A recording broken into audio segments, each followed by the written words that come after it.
Alright, this is a quick compare and contrast video of a Hughes super drum. That's what they call it, super. Super typically refers to there being a 36 element sprag in here. It's from a 4T80 transmission. I believe it's the forward sprag. It's just an industry term, super drum. Everybody seems to use it. This is a stock direct drum for a 4L80E. Has a nice spiral ring holding the retainer plate. That's a good update for a Turbo 400. Let's see it, it like locks in place. Nonetheless, the only downfall of putting these in is they take a little extra work very often, because they'll come with steels, clutches, backing plate typically, and they're just arbitrary, like they do their best, but every case is somewhat different. Piston, if you're going to use a wave or not, they're all different. So more often than not, you can't use these steels, or you can only use a couple of them, and you have to make some stuff work. But this is a stock intermediate steel for a 4L80E. See, it fits in there. Obviously, you don't want it to hit the race.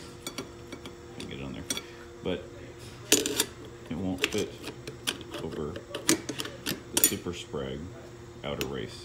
What you have to do, what they do is they give you these things that are trimmed out a little bit on the inner diameter, whether they do it in a lathe or a mill, so they will fit over it.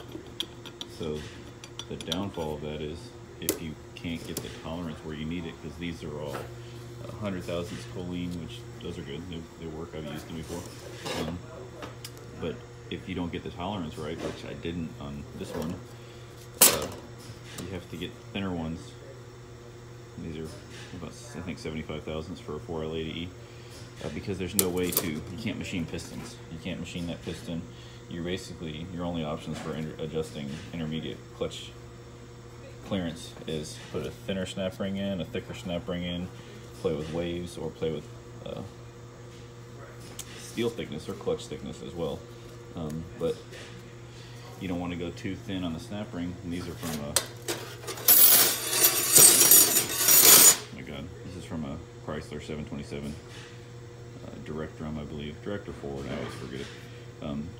But these are selective. They make them in a lot of different thicknesses. So this, if you ever see like the Transgo kit, they come with a thicker intermediate snap ring. Same principle. I believe it's their custom one. It's not like from a stock application, but if you want, you can buy a bunch of different thickness 727 snap rings to get your intermediate clutch clearance where you want it. So since these came with all choline, I was just going to cut a couple of thin ones. My friend Grady was like, don't be a lazy shithead, and cut. And see the thickness. The right two are 100 thousandths, those are Turbo 400, the left two are 4L80E. So I did cut 4, I already did the math.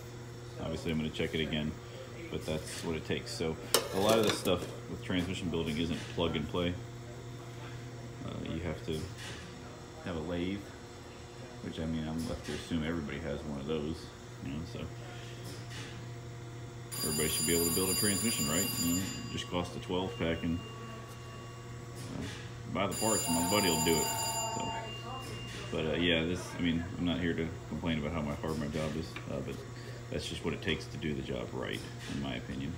But quick little compare and contrast. That's it.